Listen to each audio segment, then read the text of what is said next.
Hello everyone, আজকের ভিডিওতে আমরা দেখব ব্রেক এবং কন্টিনিউ স্টেটমেন্ট কিভাবে পাইথনে ব্যবহার করতে হয়। সো ব্রেক হচ্ছে বেসিক্যালি কোনো একটি লুপকে ভেঙে ফেলার জন্য বা স্টপ করার জন্য ব্যবহার করা হয়, এবং কন্টিনিউ ব্যবহার করা হয় ওই ইটারেশনটা রেখে পরের স্টেপে যাওয়ার জন্য। সো আমি একটা একটা করে এক্সাম্পল দিচ্ছি। প্রথমে আমরা হোয়াইল লুপ লিখি। সো হোয়াইল লুপ লেখার জন্য প্রথমে আমাদের একটা ভেরিয়েবলকে ইনিশিয়ালাইজ করতে হবে, তারপর হোয়াইল লুপের ভেতরে এসে আমাকে বলতে হবে সেই লুপটা কতক্ষণ পর্যন্ত চলবে, এবং এরপরে এসে যদি আমি লিখি প্রিন্ট আই, তাহলে 1 থেকে 10 পর্যন্ত প্রিন্ট হবে। যদি আমি এরপরে আইকে আবার ইনক্রিমেন্ট করে দিই, তাহলে হচ্ছে আমাদের এই লুপটা 1 থেকে 9 পর্যন্ত প্রিন্ট হবে, কারণ আমি কন্ডিশন দিয়েছি আই এর মান যখন 10-এর ছোট হবে। সো আপনি যদি হোয়াইল লুপ নিয়ে ক্লিয়ারলি বুঝতে না পারেন, তাহলে আমাদের হোয়াইল লুপের একটা বেসিক ভিডিও আছে, আপনি চাইলে সেই ভিডিওটি দেখতে পারেন। সো আজকে ভিডিওতে আমি দেখাবো কিভাবে ব্রেক স্টেটমেন্টটি ব্যবহার করতে হয় এবং কিভাবে কন্টিনিউ স্টেটমেন্টটি ব্যবহার করতে হয়। সো এইটুকু লুপ দিয়ে বেসিক্যালি হচ্ছে আমাদের এই পুরো 1 থেকে 9 পর্যন্ত প্রিন্ট করে। এখন আমরা দেখব কিভাবে ব্রেক স্টেটমেন্টটা কাজ করে। সো এখানে আমরা একটা কন্ডিশন দিব যে ইফ আই সমান সমান 3, যখন আই এর মান 3 হবে তখন আমরা চাই এই লুপটা যেন ব্রেক হয়ে যায় বা স্টপ হয়ে যায়। সো আগে সেম কোডই আছে, জাস্ট আমরা একটু অ্যাড করেছি যে এখানে একটা সিম্পল একটা কন্ডিশন দিয়েছি, সেটা হচ্ছে আই এর মান যখন 3 হবে তখন জাস্ট এই লুপটাকে ব্রেক করে দিবে।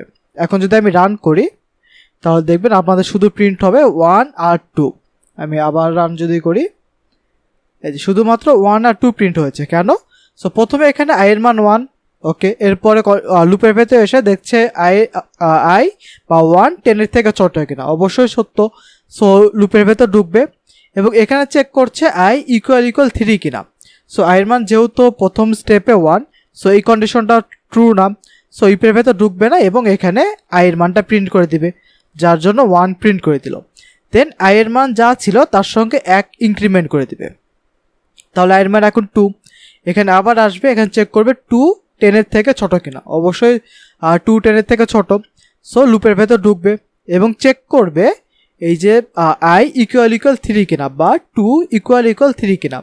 এখন এই স্টেটমেন্টটি ট্রু না, সো এর ভেতর ঢুকবে না এবং এখানে এসে 2 প্রিন্ট করে দিবে। এই যে এখানে 2 প্রিন্ট করে দিল এবং আইকে আবার ইনক্রিমেন্ট করে দিবে। সো এখন আই এর মান হবে 3। এখন এখানে চেক করবে 3 10-এর থেকে ছোট কিনা। হ্যাঁ, অবশ্যই 3 10-এর থেকে ছোট, তার মানে লুপের ভেতর ঢুকবে এবং এই কন্ডিশনে এখানে আই ইকুয়াল 3 অথবা 3 ইকুয়াল 3 কিনা, অবশ্যই স্টেটমেন্টটা সত্য, যার জন্য ইফের ভেতর ঢুকবে এবং এইখানে যেহেতু ব্রেক লেখা আছে, যার মানে হচ্ছে পুরো লুপটাকে স্টপ করে দেওয়া বা বেসিক্যালি পুরো লুপটাকে ভেঙে ফেলা, যার জন্য এইখানে পুরো লুপটা ভেঙে যাচ্ছে, এই জন্য এখানে আর আসছে না, যার জন্য 3 বা 4 এই কোনো কিছু আর প্রিন্ট হচ্ছে না। সো এইভাবে বেসিক্যালি ব্রেক স্টেটমেন্ট ব্যবহার করা হয় কোনো লুপটাকে যখন আমরা ভেঙে দিতে চাই, যে এই কন্ডিশন যখন মিলে যাবে বা এই ইটারেশন পর আমরা যখন চাই যে এই লুপটা আর না চলুক, সেই ক্ষেত্রে আমরা এখানে ব্রেক স্টেটমেন্টটি ব্যবহার করি।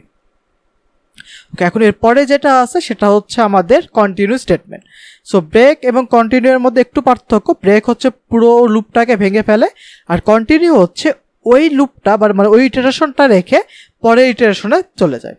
সো আমি এটাকে কমেন্ট করে রাখি এবং কন্টিনিউটা একটু এক্সপ্লেন করার ট্রাই করি। সো আগের মতোই আমরা হচ্ছে আই নামে একটা ভেরিয়েবল নিব এবং এখানে 1 দিলাম। সো হোয়াইল আই 10-এর থেকে যতক্ষণ ছোট হবে ততক্ষণ আমরা, আচ্ছা এইবার হচ্ছে আমরা আগে প্রিন্ট করব না, আমরা ডিরেক্টলি আই এর মান 1 করে বাড়াবো।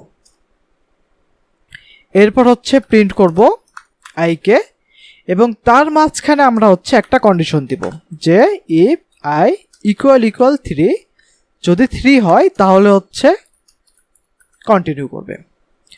সো এখানে বেসিক্যালি কি হবে, আমি যদি একটু রান করি, আমি এই কোডটা এক্সপ্লেন করব, একটু ওয়েট করুন। ওকে, সো এখানে প্রিন্ট করছে 2 4, এখানে ডিরেক্টলি 2 প্রিন্ট করছে। সো ওখানে 0 থেকে শুরু করি, তাহলে হচ্ছে আমাদের 1 থেকে শুরু হবে। ওকে, সো 1 2, তারপর 3 প্রিন্ট না করে আমাদের 4 প্রিন্ট করছে, তারপর আবার 5 6 7 8 9 10 সেমভাবে আমাদের প্রিন্ট হচ্ছে। কেন এটা হচ্ছে?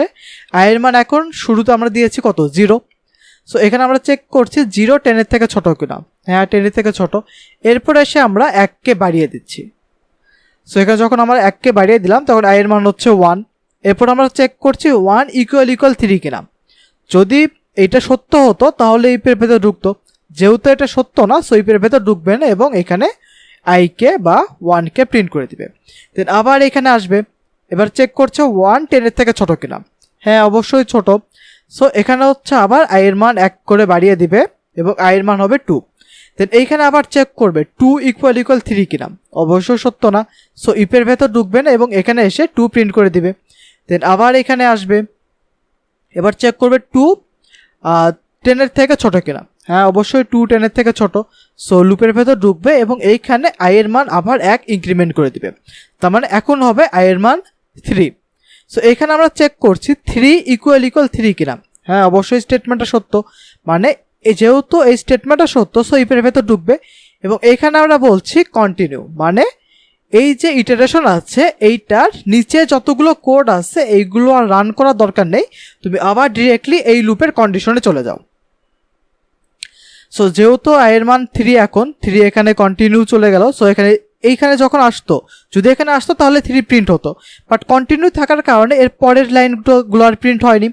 সো আবার ওপরে আসবে, এখানে i এর মান 3। সো এখানে চেক করছে 3 10-এর থেকে ছোট কিনা, হ্যাঁ 3 10-এর থেকে ছোট। সো এখানে আবার i এর মান আমরা 1 বাড়িয়ে 4 করে দেব।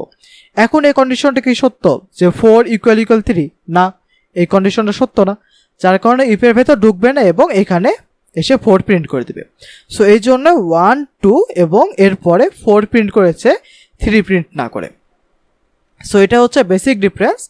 ব্রেক হচ্ছে পুরো লুপটাকে স্টপ করে ফেলে বা ভেঙে ফেলে, আর কন্টিনিউ হচ্ছে ওই ইটারেশনটায় রেখে পরের স্টেপে চলে যায়। সো এই জন্য বেসিক্যালি আমি শুরুতে ইনক্রিমেন্ট করেছি যেন প্রবলেমে না পড়ি। আপনাকে এটা বোঝানোর জন্য আমি হচ্ছে শুরুতে ইনক্রিমেন্ট করেছি এবং প্রিন্টটা করেছি পরে।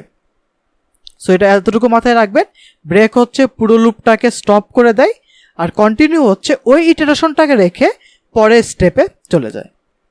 সো এই ছিল বেসিক্যালি ব্রেক এবং কন্টিনিউ নিয়ে কথাবার্তা। সো আজকে ভিডিও এই পর্যন্তই, দেখা হবে পরের ভিডিওতে। ধন্যবাদ।